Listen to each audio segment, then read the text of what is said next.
Hi, I'm John Paul, and today we're going to look at making a hand-tied bouquet using the choice flowers of gerbera and some germani. What have we got? We have, in a recipe for today's bouquet, we have some of the beautiful orange hypericum berries. We have some of the grasses, chasmanthium, which adds a lovely bit of movement to the bouquet as we're using some solid flowers. For the foliages, we will use some of the Cinerea eucalyptus. And you'll see when you have eucalyptus that you'll get different stems coming from the one main stem. We can just take out the longer pieces so that we get two pieces out of the one stem and have that all prepared before we start. The gerbera, we have submarine for the main yellow one and some of the zodiac orange for the orange, keeping the bouquet colour quite citrusy. I do also have some of the little germani, Pompeii germani, and as you can see I have all these gerberas pre-wired, but I thought I would show you just as well how to do that. As you may know, gerberas have a bit of a bouncy stem, so in order to keep that secure we can add a little wire to support its stem structure. So put the hook round its neck and just very, very gently encourage the wire around the stem, and that'll hold it quite firm for you as well. Another trick that I do whenever I first get the gerbera in is take a little nip off the bottom of the stem and put them into some clean water and just a splash of domestic bleach. That also helps strengthen the stem and keeps the bacteria away from it as well. We have some of the lovely lime green Bouquet, again adding movement and texture and contrast of form as well to a smaller head against the larger gerbera. And then some pistache foliage, which will just act as a body to the bouquet and help hold all our flowers in place. So to start our hand tie, what we need to do is get a piece of nice straight foliage. I'm going to use the pistache for this and create a centre for the bouquet. So just starting that off there in the centre, so keeping the stems quite straight. Now whenever you go to add in the other stems, we do need to go at a spiral. So I'm doing this and I'm right-handed, so I'm putting the flower to the right and the stem will be on the left. If the stem's on the left, if the leaf is on the left, the stem must be on the right. And we can add this in and keep turning it as we add.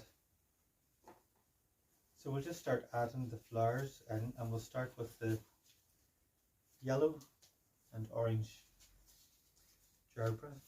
So again, putting the stem in at an angle, so we get that lovely spiral and all the stems are going in the one direction. Some of the lovely Bouquet peeking up through and just giving a little bit of movement as well to the bouquet. And again, we just need to keep the stems all going in the one direction. Now before we start the bouquet, it's essential that we have all our plant material, all our flowers conditioned and all prepped and ready to go before we start, because as you can see, as you make the bouquet you really only have the one free hand to be able to work with. So it's a great idea just to have everything pre-organized so that you can work your way through. Now when you're holding the bouquet, you just want to hold it quite loosely. You don't want to strangle the stems, just kind of keep it quite natural in your hand, and this will stop you also from getting aches on the back of your wrist as well. So we can add these gerberas in, and as you can see, the colours now just coming together.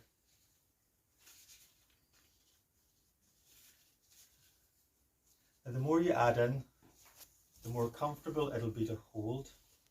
You would think it would be the opposite, but it's just a natural hold of the stems in the bouquet.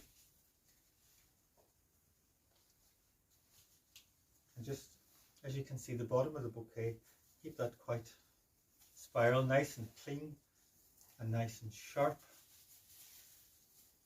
So just adding some of the grasses now before we go any further.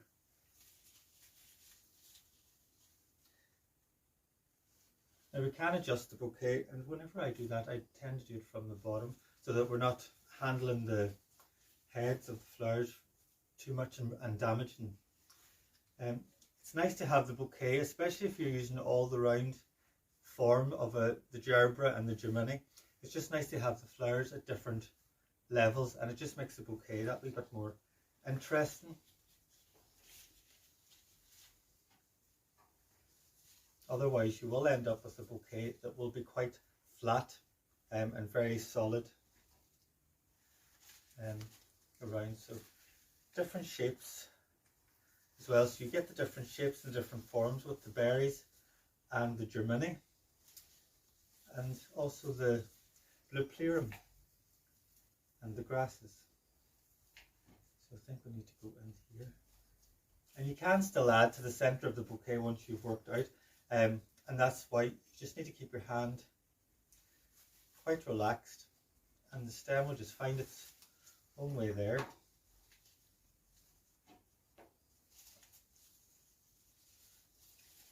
So you can just see that coming together there, while we just finish off with the grasses and the last little germani as well. So it's lovely just to have all that movement with the grass and the bloop, as I was saying earlier, and then we can add some of the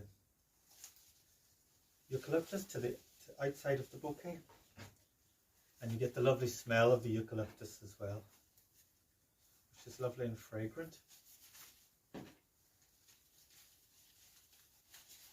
So there we have the bouquet with the gerbera. Just to tie that off, just some natural cord. Just tie that quite secure. Now we want to tie it tight, but we don't want to tie it too tightly that we're cutting the stems in half. So firm but gentle. And there we have the lovely bouquet of gerbera. You will see from the bottom of the stems, everything's quite clean. All the stems are going in the one direction, and that'll make it much easier whenever we get to gift wrapping it. And you'll find the gift wrapping of the bouquet in the next video. If you've enjoyed this video and you think you should share it with someone else that you know, please click share and forward the video to a friend. Thank you.